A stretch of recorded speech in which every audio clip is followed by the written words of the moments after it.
창세기 9장 주보에 있는 대로 창세기 9장 8절부터 17절까지 말씀을 함께 오늘 창세기 강의를 통해서 나누겠습니다. 말씀을 한 절씩 교독하겠습니다. 제가 먼저 8절을 읽습니다. 하나님이 노아와 그와 함께한 아들들에게 말씀하여 이르시되 너희와 함께한 모든 생물 곧 너희와 함께한 새와 가축과 땅의 모든 생물에게 세우리니 방주에서 나온 모든 것 곧 땅의 모든 짐승에게니라.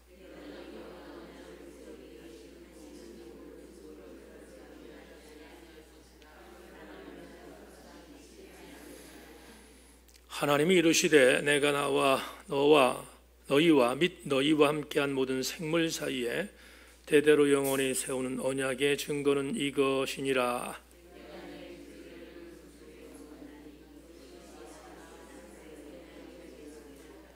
내가 구름으로 땅을 덮을 때에 무지개가 구름 속에 나타나면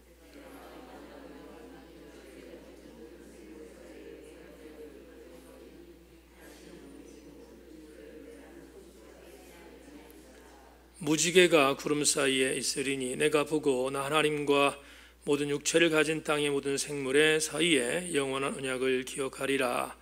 하나님이 노아에게 또 이르시되 내가 나와 땅에 있는 모든 생물 사이에 세운 언약의 증거가 이것이라 하셨더라. 다 같이 아멘. 참 좋으신 하나님, 수요 저녁 예배에 사랑하는 교우들이 함께 몰수히 모여 예배를 드리고 있습니다. 하나님, 이 수요 저녁 예배에 하나님의 영이 운행하여 주셔서 나온 교우들마다 영적 감동으로, 감사로, 그리고 감흡하는 마음으로 예배당을 빠져나갈 수 있도록 축복하여 주시옵소서. 하나님, 박주선 셀에 사역을 감당하고 있는 박 집사님에게 은혜를 베풀어 주시고 사역이 힘이 듭니다. 리더십을 갖고 사역을 감당하는 것이 이렇게 어렵습니다. 박 집사님 절대로 주눅 들지 말게 하시고 집사님 잘 이기게 하시고 승리하도록 역사해 주셔서 박 집사님 셀에 있는 사랑하는 남성 지체들도 깨어 기도하고 하나님의 사람들로 붙들림 당하는 그런 영적인 몰아세움이 있을 수 있도록 주님 은총 내리워 주시옵소서. 주님, 이 시간 말씀을 함께 나누는 우리 모두에게 영적인 겸손함을 허락하여 주시옵소서. 하나님의 도우심을 믿으며 예수 그리스도의 이름으로 기도하옵나이다. 아멘. 아마 오늘 박주선 집사님 저녁 예배 부담감이 있어서 많이 수고하셨을 터인데 박 집사님 힘내라고 격려하는 박수 한번 하겠습니다.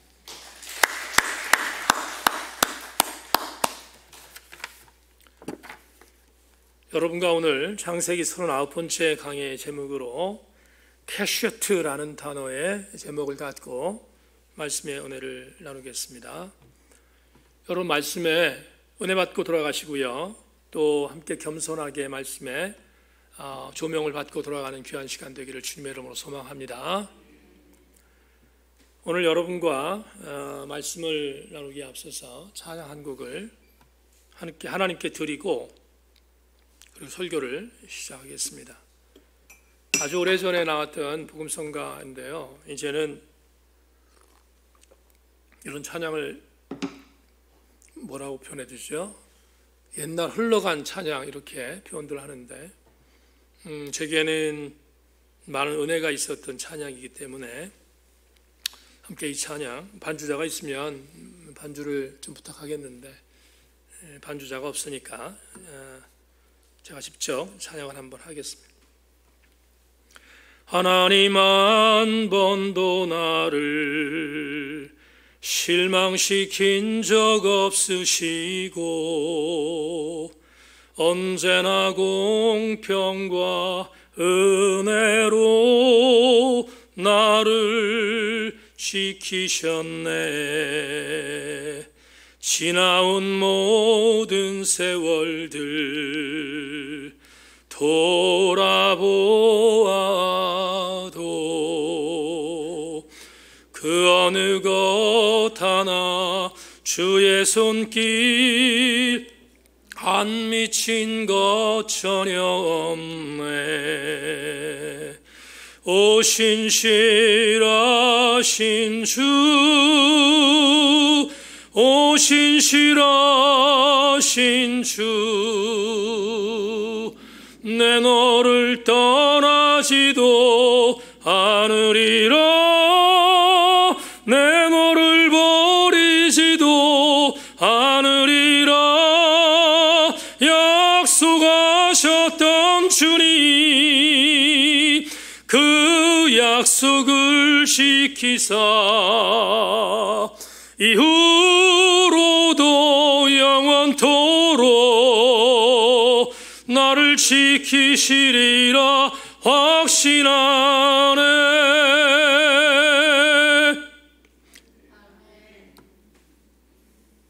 여러분, 이 찬양을 지금 하나님께 올렸는데 이 찬양을 부르면서 느끼는 감동은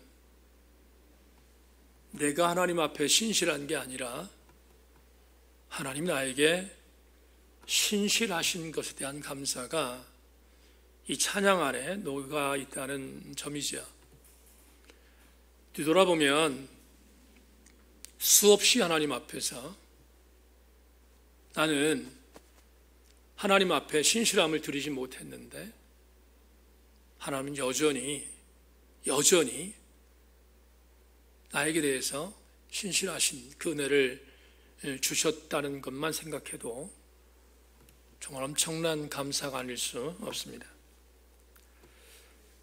만에 하나 우리가 신앙의 주군으로 삼고 있는 하나님께서 신실하지 못하다고 생각을 하면 어떻게 우리가 신앙의 여정 안에 들어갈 수 있겠습니까? 그건 불가능한 일일 것입니다. 성경을 보면 시대마다 하나님의 신실함에 대하여 부정하고 회의하고 의심하고 했던 일들이 참 여러 번 나옵니다. 지난번 히브리서 강의를 시작하면서 잠깐 소개했던 대표적인 시대가 바로 말라기 시대입니다. 지난 주일날도 여러분들에게 말라기 시대의 시대적 배경에 대한 부분들을 잠시 나누었지만 오늘 다시 한번 본문의 제목과 연관이 되어 있기 때문에 말라기서를 여러분에게 내증으로 한 구절을 읽어드리겠습니다. 말라기 3장 6절에 이렇게 말라기 연자가 여호와의 말씀을 전합니다. 나 여호와는 변하지 아니하나니 그러므로 야곱의 자손들아 너희가 소멸되지 아니할 것이다. 다 같이 아멘. 이 구절이 우리에게 주는 감동이 뭐죠? 하나님께서 예언자 말라기를 통해서 직접 주셨던 신탁이 나는 변하지 않는다 하는 메시지입니다. 이렇게 말한 이유가 뭐냐 하면 말라기 시대는 극도로 하나님을 의심하던 그리고 거부하던 시대였기 때문이다 하는 것을 지난 주일 예배를 통해서 잠시 말씀을 드렸습니다. 다시 한번 좀 곱씹기를 원하는데 오늘 설교 제목과 관계있기 때문에 그렇습니다. 학계 예언자가 제1차 포로 귀환자 42,360명과 더불어서 바사에서 예루살렘으로 돌아온 뒤에 제2성전을 재건을 하잖아요. 재건을 하는데 여러 가지 방해들이 있었습니다. 그래서 이스라엘 신앙 공동체의 사람들은 포로 생활을 하다가 돌아와서 예루살렘에 정착하기도 버거운데 성전 재건에 대한 부분의 의무를 감당하는 것은 무거운 짐이었고 버거운 일이 아닐 수 없었는데 마침 합법적으로 바사에서 성전 재건을 중단하는 명령이 떨어져서 속으로 이게 웬 떡인가 하는 그런 생각들이 들었습니다. 그리고 무려 16년 동안 성전 재건을 중단합니다. 그들은 합법적이라고 믿었어요. 왜냐하면 바사의 왕이 성전 재건을 중단하라고 명령을 내렸으니까 어쩔 수 없었던 거지요. 근데 그들은 속으로 쾌재를 불렀습니다. 근데 아시는 것처럼 80노구의 학개라는 예언자가 불같이 소리를 내면서 막 저주를 퍼붓습니다. 너희들이 성전 재건을 하지 않고 너희 집들만 잘 짓고 사는 것이 정말 가등한 일이냐. 그러면서 뭐라고 말을 하냐면 너희들이 아무리 노력해도 성전 재건을 건축하지 않으면 구멍 뚫린 전대에 구멍 뚫린 어떤 그런 주머니 집에 물건 집어넣는 일이고 그리고 쌀 같은 거를 집어넣어서 다 허비할 수밖에 없는 쓸데없는 짓들을 하는 것이다 라고 저주 섞인 퍼부를 합니다.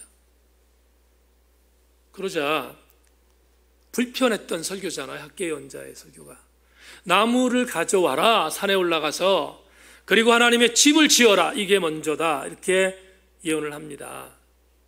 그런 뒤에 학계는 대단히 중요한 그런 약속을 하나 하나님의 말씀이라고 이야기를 하면서 대단히 중요한 복을 약속합니다. 그 복이 뭐냐 하면 학개서 2장 21절 23절에 있는데 여러분 자막을 참고하기를 바랍니다. 너는 유다 총독 스룹바벨에게 말하 이르라. 내가 하늘과 땅을 진동시킬 것이요 여러 왕국들의 보좌를 엎을 것이요 여러 나라의 세력을 멸할 것이요 그 병거들과 그 탄자를 엎드러뜨리니 말과 그 탄자가 각각 그의 동료의 칼에 엎드러지리라. 만군의 여호와가 말하노라. 스알델의 아들 내 종 스룹바벨아 여호와가 말하노라. 그날에 내가 너를 세우고 너를 인장으로 삼으리니 이는 내가 너를 택하였음이니라. 만군의 여호와의 말이니라 하시니라. 이 구절을 제가 여러분들에게 소개하겠습니다.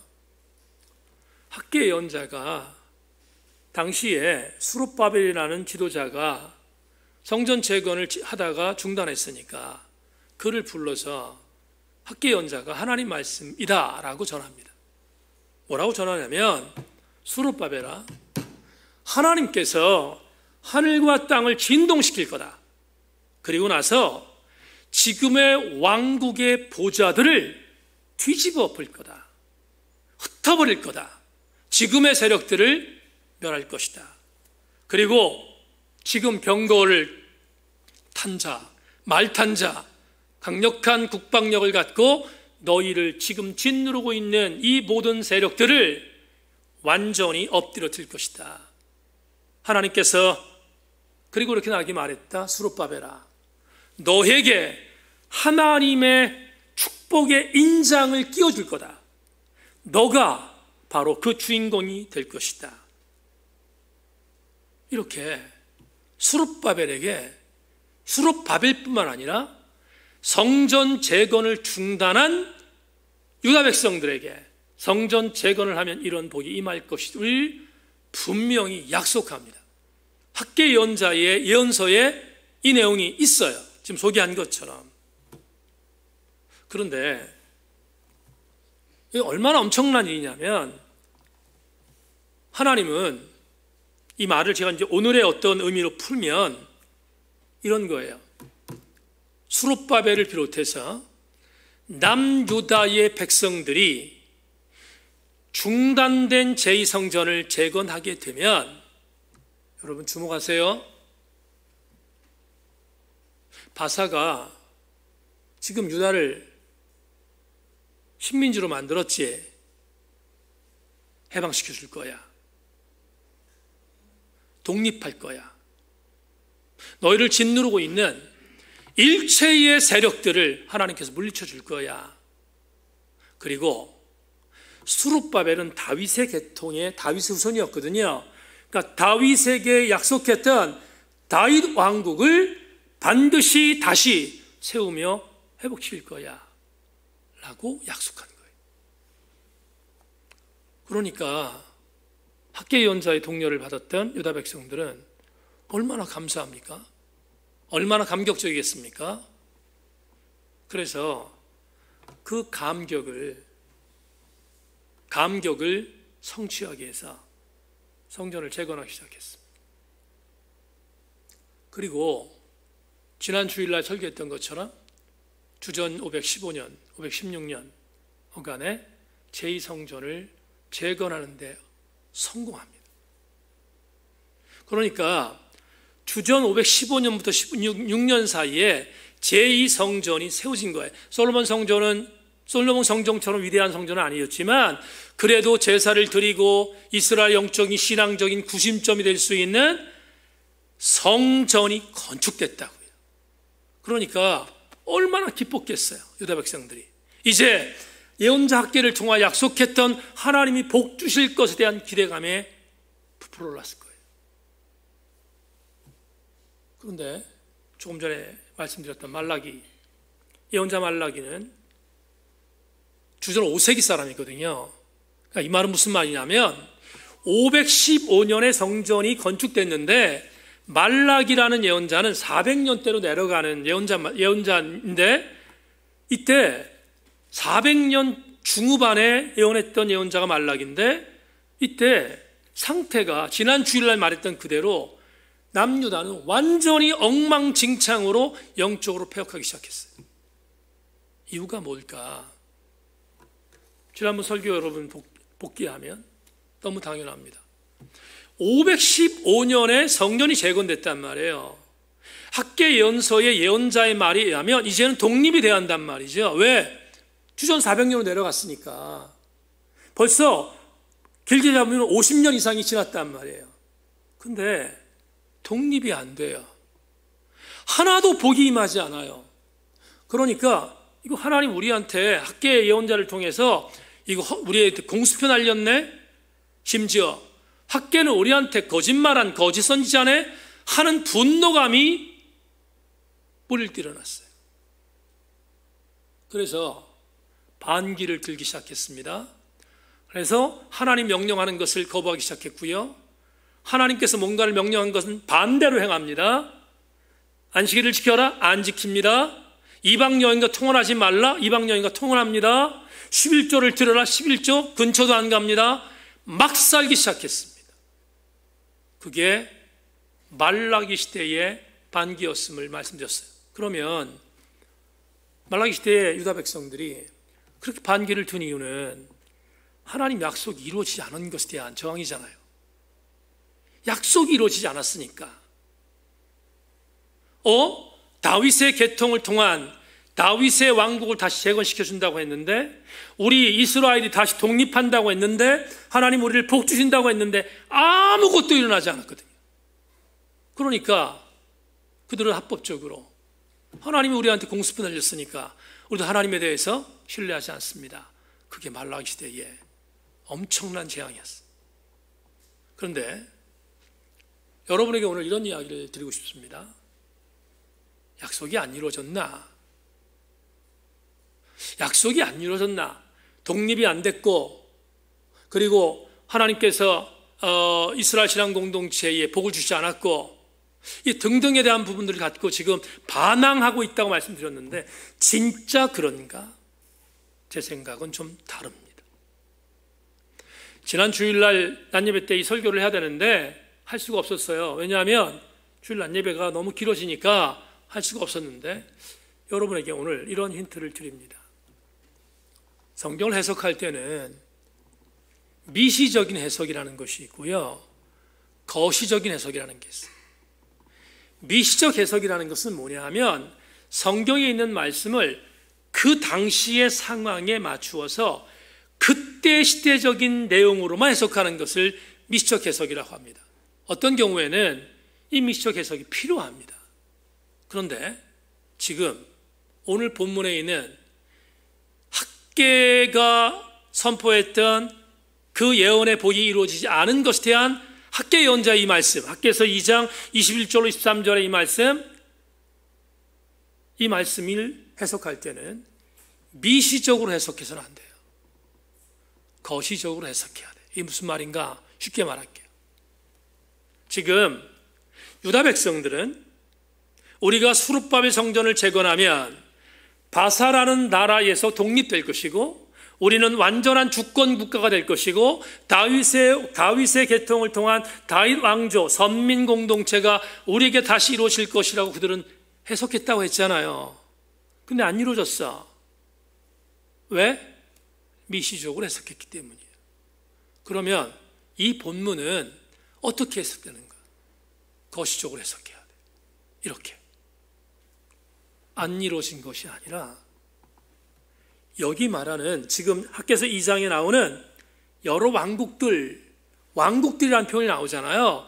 이 왕국은 바사를 말하는 것이 아니라 바사말을 말하는 게 아니라 지금 학개가 예언했던 왕국들을 뒤집어 엎을 거야. 하나님께서 수룹바벨 성전을 재건하면 너희 이스라엘 백성들을 통하여 왕국들을 엎을 거야. 이렇게 말한 것은 바사만을 엎은 것이 아니라 바사의 뒤를 이은 헬라의 뒤를 이은 로마의 뒤를 이은 세속의 일체의 국가들을 하나님께서 용납하지 않고 선민공동체를 축복하신다는 의미거든요.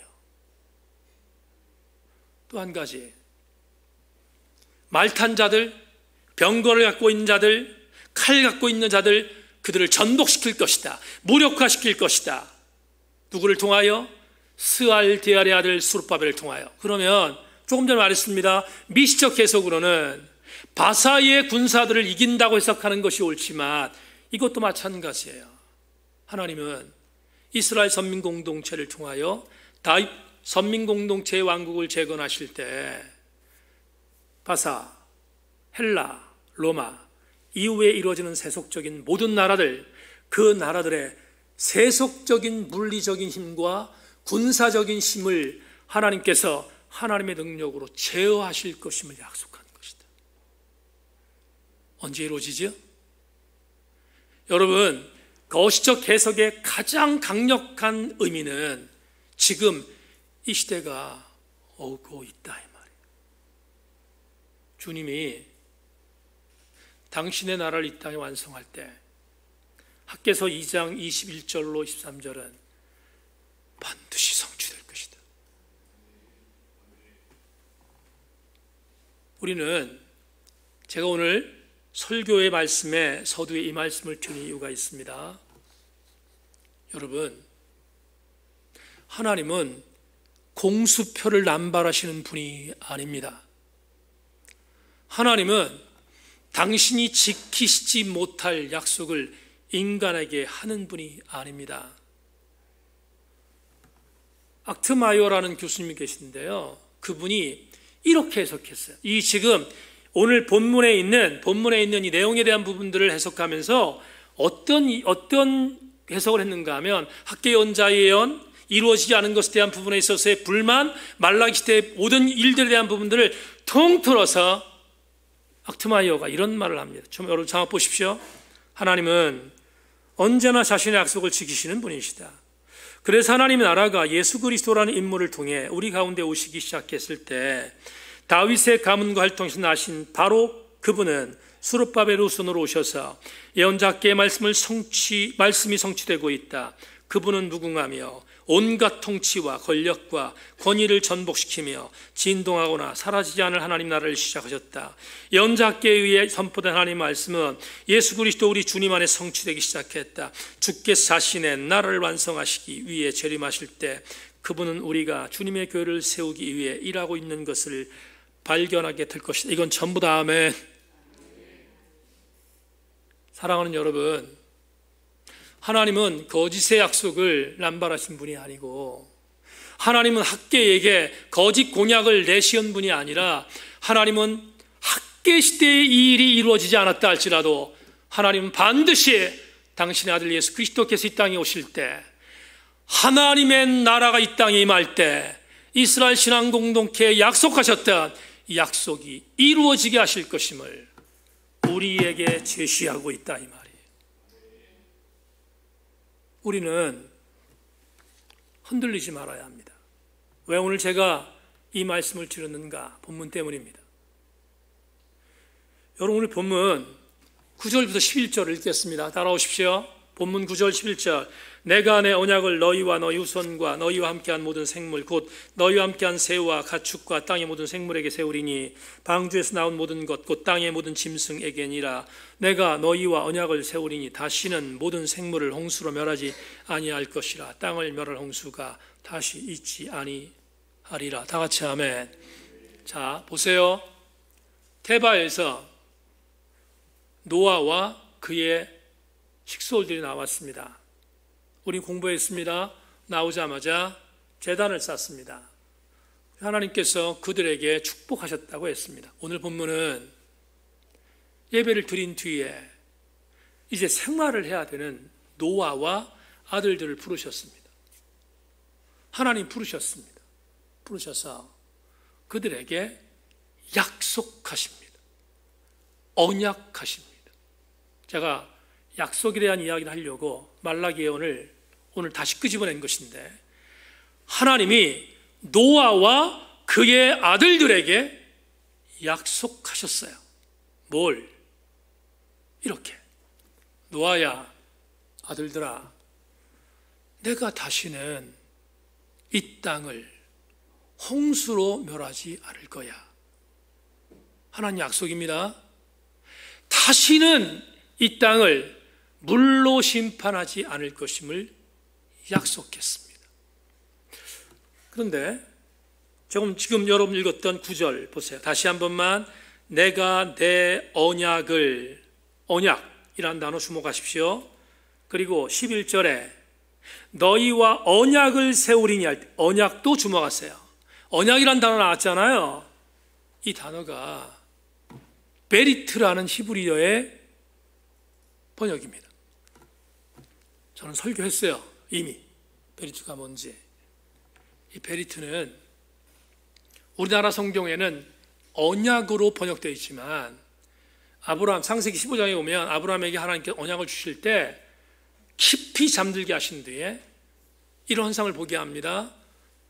솔개를 죽여요. 하나님께서 죽이셔요. 솔개를 죽인 뒤에 그 사체를 둘로 나누어요.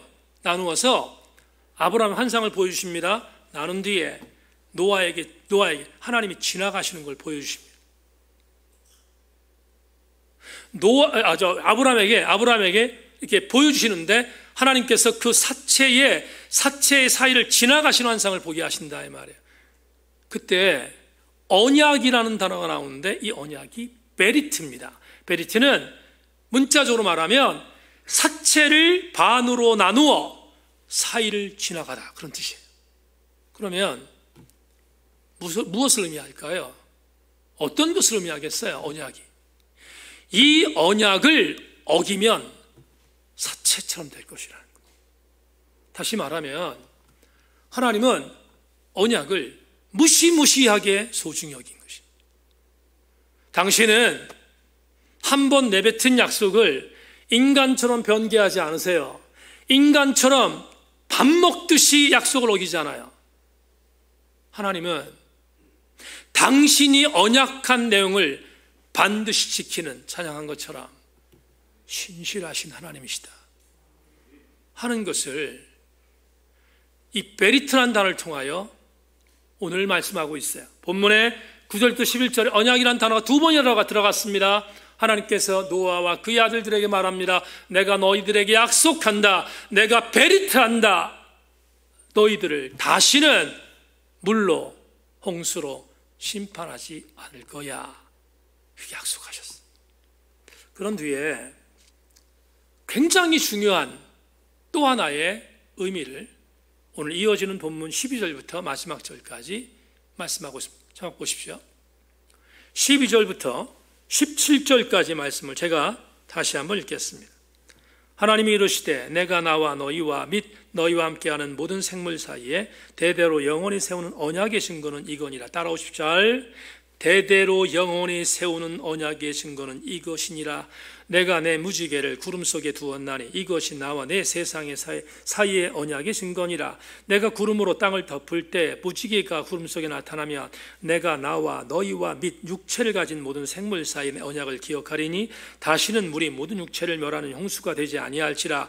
무지개가 구름 사이에 있으니 내가 보고 나 하나님과 모든 육체를 가진 땅의 모든 생물 사이에 영원한 언약을 기억하리라. 하나님이 노아에게 또 이르시되 내가 나와 땅에 있는 모든 생물 사이에 세운 언약의 증거가 이것이라 하셨더라. 그러면 여러분이 너무 잘 아는 기사가 실려 있습니다. 약속하셨습니다. 베리트 하셨습니다. 절대로 내가 만약에 이 약속을 어기면 사체처럼 될 거야라는 무리수를 주면서까지 하나님께서 노아와 노아의 아들들에게 약속하셨습니다. 그런 뒤에 증표를 주셨는데 그 증표가 오늘 설교의 제목 퀘셰트입니다. 퀘셰트는 무지개라는 뜻입니다. 하나님은 노아와 그의 식솔들에게 퀘셰트를 주셨어요. 그러면서 이렇게 말씀합니다.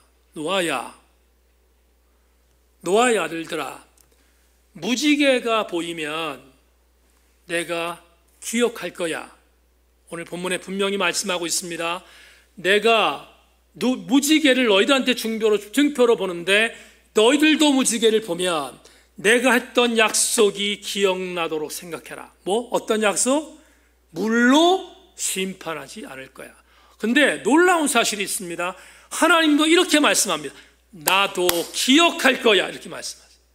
나도 이 무지개를 보면서 너희들이 범죄했을 때 내가 너희들을 다시는 물로 심판하지 않을 것이라는 것을 내가 기억할 거야. 이렇게 본문에서 말씀합니다.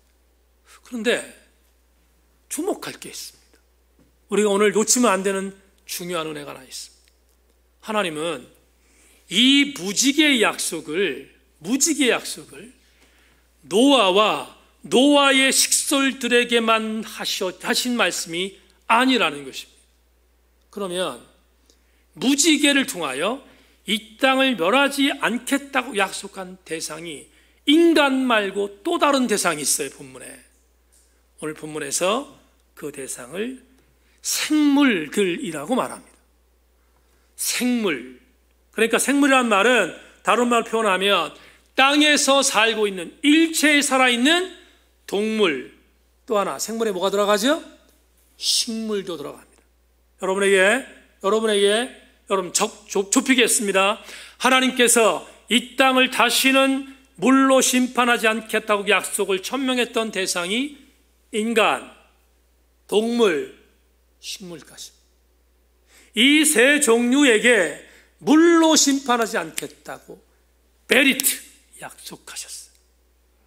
그러면 우리는 이 약속을 통해서 굉장히 중요한 두 가지의 은혜를 발견해야 합니다.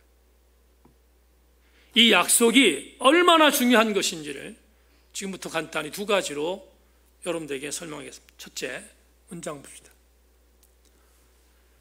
하나님께서 이제부터는 당신이 만드신 자연을 하나님께서 이제부터는 당신의가 아니고 당신입니다. 먼저 오타 나온 거예요. 이 하나님께서 이제부터는 당신이 만드신 자연을 다시는 훼손하지 않겠다고 의지를 표명한 것이다. 이게 무슨 말인가요? 쉽게 여러분 가볍게 여길 수 있는 것이 아닙니다. 하나님은 조금 전에 말씀드린 것처럼 내가 땅에 사는 모든 생물들을 향해서 약속하겠다. 너희들을 물로 심판하지 않을 거야. 이렇게 말씀하셨어요. 그 말은 노아 홍수 이전에 죄악 때문에 어쩔 수 없이 하나님께서 분노하셔서 쓸어버렸던 일체의 피조물과는 달리 홍수 이후에는 내가 만든 피조물을 존중하겠다는 뜻이에요. 홍수 이후부터는 하나님 생각이 바뀌셨다는 거예요. 어떻게? 내가 이제부터는 내가 만든 모든 생물들을 존중하겠다. 영어 성경에 RSV와 KJV라는 성경을 보면 똑같은 단어로 생물을 썼어요. 어떻게 썼냐면 Everything Creature라고 돼 있어요. 이게 무슨 말이냐면 번역하면 모든 살아있는 피조물이에요. 그러니까 하나님께서 이 땅에 살아있는 일체의 피조물에 대하여 물로 심판하지 않겠다. 존중하겠다. 자연을 훼손하지 않겠다는 것입니다. 이걸 여러분에게 오늘 왜 교훈으로 삼았는가? 우린 너무 잘 알아요. 다음 주 수요일 날 보겠습니다만 하나님께서 인간을 사랑하겠다고 약속하셨는데 여전히 인간은 죄를 집니다. 다음 주에 여러분 보실 게 이 정도로 약속했는데 그 다음에 무슨 사건이 나오죠? 노아가 술 먹고 주정하는 장면이 나오잖아요. 다음 주에 볼 거예요. 세상이 기가 막히지 않습니까? 하나님이 이 정도로 존중해 줬는데 오늘 단락이 끝나면 그 다음 단락에서 인간이 다시 범죄해요. 하나님 모르셨을까요? 아셨을 거 아니에요. 하나님은 노아가 범죄할 것을 아셨다고요. 그럼에도 불구하고 하나님은 다시는 범죄하는 인간이라 할지라도 불로 심판하지 않겠다고 약속하셨어요. 언약하셨다고. 그러면 하나님은 이 언약을 결코 변개하지 않으시는 하나님이심을 우리가 믿는다면 우리도 한 가지 중요한 교훈을 얻어야 되지 않겠습니까? 뭡니까? 하나님께서 자연을 훼손하지 않고 하나님께서 모든 생물들 존중하겠다고 했다면 마땅히 우리도 자연을 사랑하고 하나님이 만드신 피조물들을 존중해야 되지 않겠습니까? 여러분, 자연을 존중하지 않은 결과물이 뭡니까? 하나님께서 그렇게 존중하시면서 그렇게 소중히 여기셨던 자연을 소중히 여겼음에도 불구하고 우리가 존중히 여기지 않은 결과가 뭐예요? 이거잖아요, 이거. 여러분 공감하십니까? 1년 10개월 동안 이거 우리가 벗지 못하잖아요. 왜? 인간이 만든 자연의 파괴 때문에 공격받고 있잖아요. 이게 우리의 증거물이에요. 인간이 얼마나 악한 삶을 살았는가에 대한 증거물이 마스크라 이 말이에요. 여러분 2021년도 노벨 평화상 후보자로 얼마 있으면 발표합니다. 우리나라 사람도 들어가 있다는 얘기 들었습니다. 그런데 가장 유력한 노벨 평화상 후보가 춘베리입니다. 춘베리가 누군지 아십니까? 17살 먹은 소녀입니다. 그런데 유엔 총회에 가서 트럼프가 지구가 지금 종말이 오고 있다고 엎어놓지 말라고, 그리고 기후환경에서 탈퇴했잖아요, 트럼프가. 근데 그때 그 트럼프한테 정신 못 차린다고, 당신들이 살아갈 나라가 아니라고, 17살 먹은 우리가 살아갈 나라가 지금 우리가 당신들이 물러지는 이 지구라고 미국 대통령한테 공격했던 소녀가 크레타 툰베리예요. 저는 소망하는 게 있어요. 툰베리가 노벨 평화상을 타야 된다. 여러분 이대로 우리 후손들에게 물려주면 우리 후손들은 이것을 10장 써야 하는 때가 올지도 모르잖아요. 인간은 절대로 자연을 보호할 수 있는 능력이 없습니다. 그러나 하나님의 형상을 담지 않으면 절대로 자연을 존중하게 여기지 못하지만 하나님이 존중하셨던, 하나님이 다시는 물로 훼손하지 않겠다고 했던 모든 생물을 사랑하시던 그 마음을 우리 인간이 품지 않는 한 절대로 지구는 재생될 수 없습니다.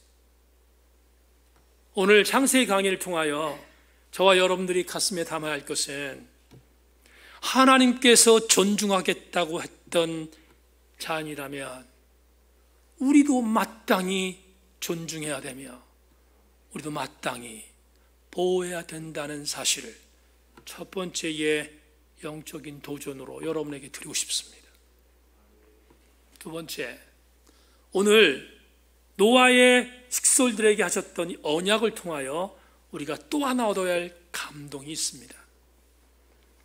무지개, 오늘 설교 제목이 무지개라고 했습니다. 캐셰트가 뭘까? 무지개라고 했습니다. 캐셰트는 전적인 하나님의 은혜를 알게 해주는 증표였어요. 전적인 하나님의 은혜. 여러분, 지금 크로스 8기생들이 공부하고 있습니다. 크로스를 공부한 분들은 기억나십니까? 성경에는 하나님이 인간에게 맺은 언약이 두 가지가 있다고 했습니다. 첫째는 하나님 편에서 일방적으로 체결하신 종적 언약이 있습니다. 오늘 본문이에요. 노아에게 주셨던 것, 아브라함에게 주셨던 것, 그리고 민수기 25장에서 비느하에게 주셨던 것, 그리고 여타, 사무엘하 7장을 보면 다윗에게 주셨던, 그러니까 다윗 상관없어요, 비느하 상관없어요, 노아 상관없어요, 아브라함 상관없어요. 하나님께서 일방적으로 축복하신 겁니다. 일방적으로 내가 너한테 이렇게 할 거야 했던 것이 종적인 언약입니다. 오늘 노아의 언약, 노아에게 주셨던 언약이 대표적인 종적 언약입니다. 그런데 또 하나가 있다고 크로스에서 우리는 공부했습니다. 횡적 언약이 있습니다. 이건 하나님의 일방적인 언약이 아니라 인간에게서 인간이 무언가를 반드시 의무를 행하는 횡적 언약이다. 두 번째의 언약입니다. 그런데 이 언약은 여러분 잘 아시는 것처럼 어떤 것이 대표적인 언약입니까? 모세와 세운 언약입니다. 십계명을 하나님 주시면서 하나님께서 이렇게 말씀하셨습니다. 모세에게, 모세야, 너는 너희의 백성들에게 내가 한 분인 하나님 것을 인정하라. 그러면 나는 너를 그리고 너의 민족을 나의 선민으로 인정할 거야. 쌍방이죠? 여러분, 이스라엘이 뭔가를 해줘야 합니다. 해주면 하나님이 하시는 거예요. 이게 모세와 맺으신 언약입니다. 그런데 오늘은 노아의 언약이니까 무슨 언약이에요? 행적 언약이 아니라 무슨 언약? 종적 언약입니다. 종적 언약은 언약의 대상자와는 관계없어요. 하나님이 무조건 베푸시는 약속이며 은혜입니다. 제가 왜 이걸 은혜로 표현했는가? 여러분, 호세아 11장 1절을 소개하겠습니다. 마지막으로 호세아 11장 1절 이런 말씀이 있습니다. 이스라엘이 어렸을 때 내가 사랑하는 내 아들을 애굽에서 불러냈다. 이스라엘이 애굽에 430년 동안 고통당했습니다. 하나님이 모세를 들어서 그들을 인도했잖아요. 근데 호세아라는 예언자를 통해서 무슨 편을 썼는가 하면 이스라엘이 뭐 했을 때? 어렸을 때. 이스라엘이 뭐 했을 때? 어렸을 때. 이 어렸다라고 하는 이 단어가 히브리어 나하르라는 단어인데 이걸 문자로 해석하면 젖비린내 나는 것 이런 뜻이에요. 그러니까 얼마나 어리숙하고 얼마나 미완된 존재인 것을 알려주는 단어이거든요. 다시 말하면 애굽에 살고 있었던 이스라엘 백성들은 하나님께서 불러낼 이유가 없을 정도로 엉망이었어요. 하나님께서 애굽에 살고 있었던 이스라엘 백성들이 자격이 있어 불러낸 게 아니라 이 말이에요. 하나님께서 애굽에서 종살이 하던 이스라엘 백성들을 불러낸 것은 자격이 있어서가 아니라 하나님의 전적인 은혜였다. 여러분을 이 땅을 내가 물로 심판하지 않을 거야. 자격 있습니까? 제가 좀 전에 얘기했잖아요. 다음 주 수요일 날 이 정도로 은혜를 받았는데 노아는 술 퍼마시고 그리고 또 주정하잖아요. 그게 인간이잖아요. 자격이 있어서 하나님께서 노아에게 은혜를 주셨는가? 천만의 말씀이죠. 그렇지 않습니다. 우리가 뭔가를 행했으니까, 행위적으로 뭔가를 하나님 앞에 했으니까 하나님이 우리에게 은혜를 주셨을까? 여러분, 여기 가슴에 심장에 손을 대고 우리 함께 생각해 보십시다. 내가 하나님 위해서 어떤 일을 해서 하나님 나에게 은혜를 주셨는가? 도둑놈 심보 아닙니까? 내가 하나님께 뭔가를 드렸기 때문에, 내가 하나님께 뭔가 합당한 일을 했기 때문에 하나님이 은혜를 주셨는가? 우리가 그럴 자격이 있습니까? 없잖아요. 그런데 하나님 우리를 죄악된 장소였던 애굽에서 어리고 자격 없는 우리를 부르셔서 구원하셨잖아요. 그러면 그런 나를 부르신 하나님 앞에 우린 이 고백을 해야 돼요. 그렇습니다. 하나님, 전적인 하나님의 은혜였습니다.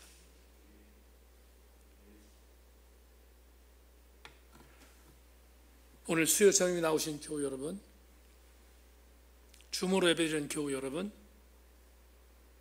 예배가 드려지고 싶다고 해서 드려집니까? 여러분, 예배를 무시하는 사람들이 수없이 많잖아요. 왜 무시합니까? 반대로 여러분들은 왜 예배 나오셨습니까? 무슨 차이지요? 너무 쉽습니다. 여러분들 오늘 예배를 나온 이유는 하나님이 여러분에게 전적인 은혜를 주셨기 때문인 거예요. 우리가 착각하면 안 돼요. 내가 하나님 이 정도 했으니까 하나님 나에게 은혜를 주셨지? 여러분, 그런 교만함이 어디 있습니까? 그렇지 않습니다. 저와 여러분이 오늘 하나님의 사람으로 설 수 있었던 것은 하나님이 일방적으로 맺어주신 은혜라는 언약 때문이었습니다. 오늘 이 저녁에 우리 모든 교우들에게 권면합니다.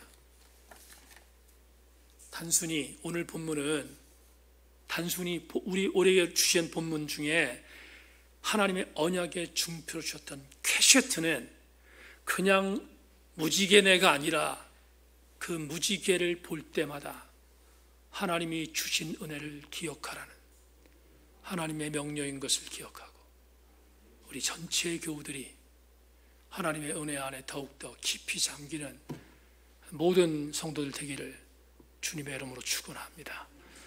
하나님 감사합니다. 오늘 수요 저녁 예배에 말씀으로 은혜를 나누었습니다. 하나님은 결코 변하지 않는 언약을 주시는 하나님이심을 믿습니다. 내가 하루에도 수백 번 하나님께 맺었던 언약을 변개하지 하나님은 변개하지 않는 하나님 것을 분명히 고백합니다. 존귀하신 주님, 우리 모든 성도들마다 이 은혜를 받았는데 은혜 안에 거하게 하여 주시고 은혜대로 살게 하여 주시옵소서. 하나님, 이번 주간 남은 3일도 주의 안에 있기를 원합니다. 우리 모든 성도들마다 주 안에서 이탈하지 않고 주의 은혜 안에 머물게 하여 주시옵소서. 감사드리며 예수 그리스도의 이름으로 기도 올리옵나이다. 아멘.